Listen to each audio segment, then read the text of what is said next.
Emo grunge has always been an underground genre, tailored for the doomer incel dudes with an immense array of guitar effects and an equally hefty dose of gatekeeping. However, it hasn't diminished the songs and bands from being absolutely awesome, brimming with a plethora of innovation and profound emotion. In 2023, something truly unexpected has occurred. Two pioneers of the early 2010s emo grunge scene, Basement and Superheaven, have experienced a surge in popularity, elevating their monthly listeners despite both bands being inactive for years. This resurgence is attributed to their success on TikTok. So why did this happen?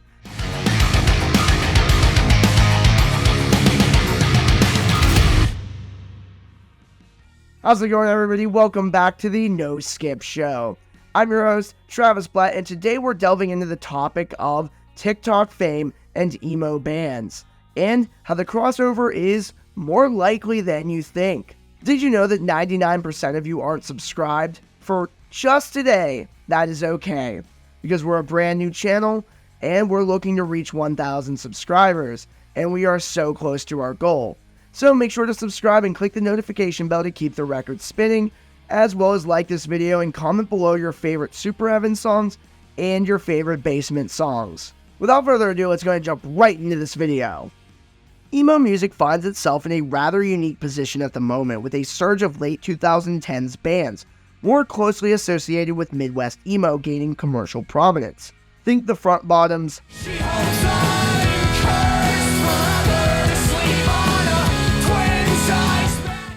Hot Mulligan,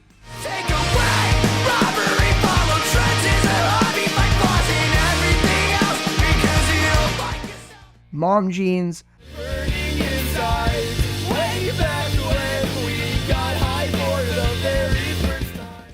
and Modern Baseball.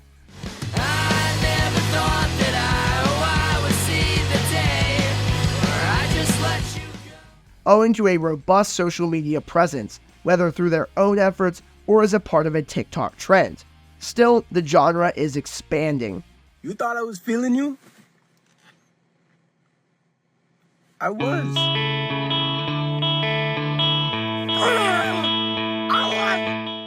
We stand on the cusp of another commercial breakthrough for emo music. What about the bands that have been dormant for a while with an even more niche sound? Emo grunge happens to be one of my favorite subgenres, blending two of my favorite sounds into a symphony of beautiful waves with raw, visceral emotion that defines emo music and the beautiful waves of guitar that establishes grunge music. Bands like Citizen,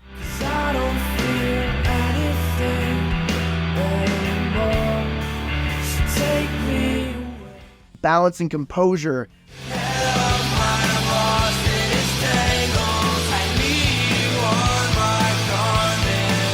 Title Fight, and Early Turnover were true innovators of the early 2010s, pushing the boundaries of emo.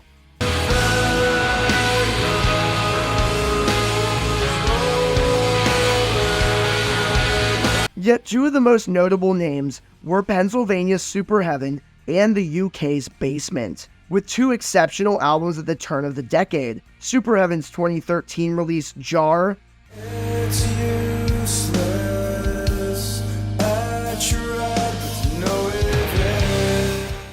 and Basement's 2012 record Colourmeinkindness.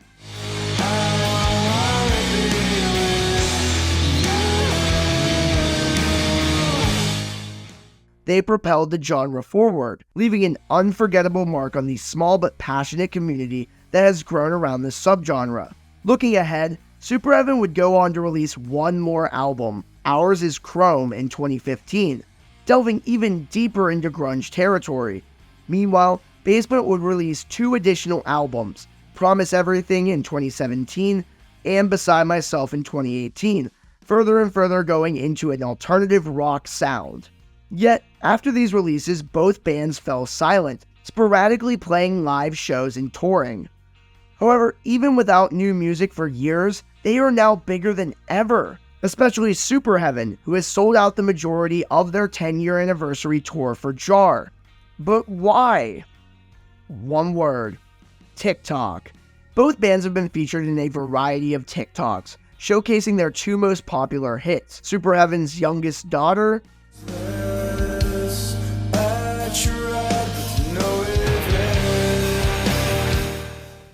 and Basement's Covet.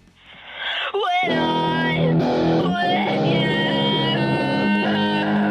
I don't wanna be with you.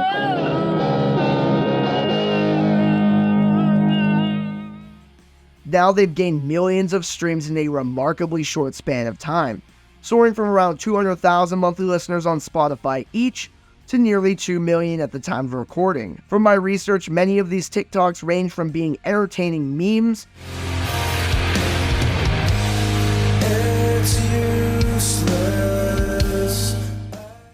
to categorizing the band as divorced dad rock, a term used to describe bands from the late 90s and early 2000s that dominated the airwaves, such as Stained,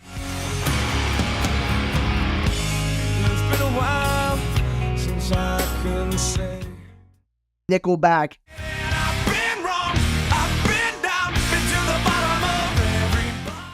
and Seether.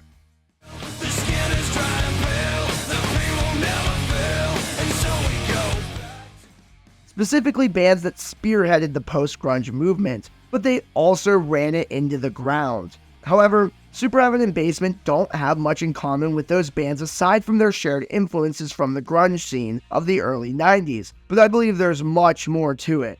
Throughout the early 2020s, we've witnessed the resurgence of nu metal and shoegaze courtesy of TikTok, particularly with the younger generation, Gen Z. This is evident in the resurgence of Limp Bizkit,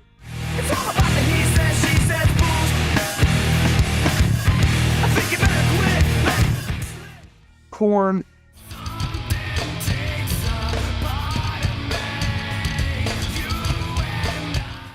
and especially deftones, who have become favorites among goth girls everywhere.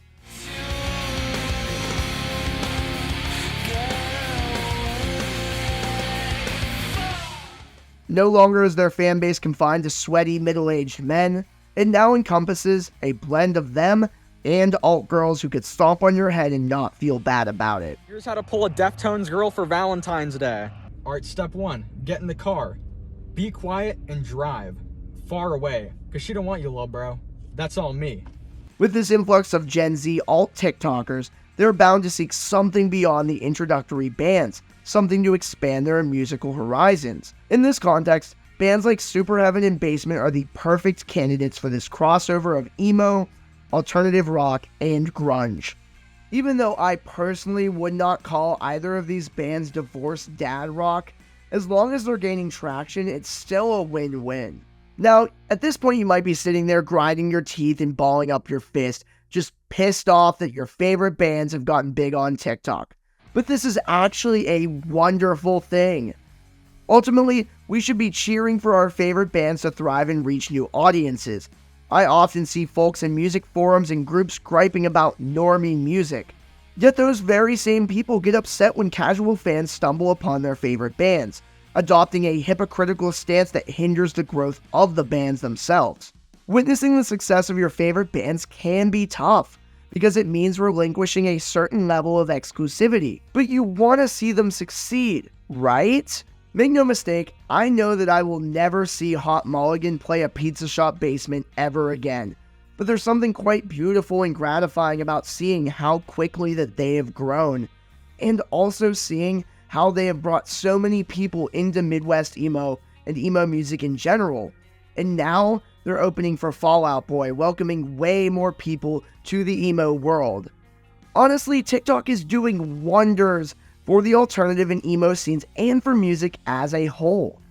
We've witnessed numerous bands emerge from the DIY scene thanks to social media, including Heart Attack Man,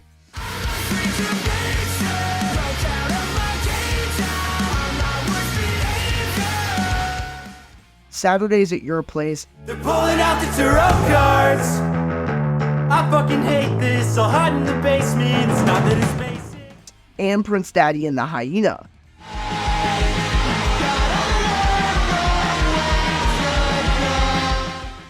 Simultaneously, we've seen bands kickstart their career like Trash and Dear Mary Ann. You're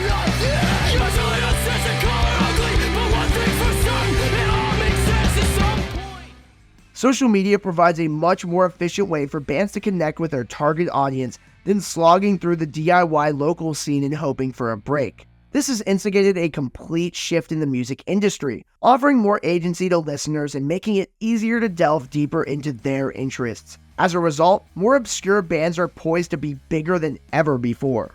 In the case of Superheaven, Basement, Title Fight, and other bands in the emo grunge and emo gaze sphere, they've managed to tap into an entirely new audience that may have never discovered them without platforms like TikTok. With this surge in numbers, maybe these bands will be more enticed to come back, release new music, and go on more tours.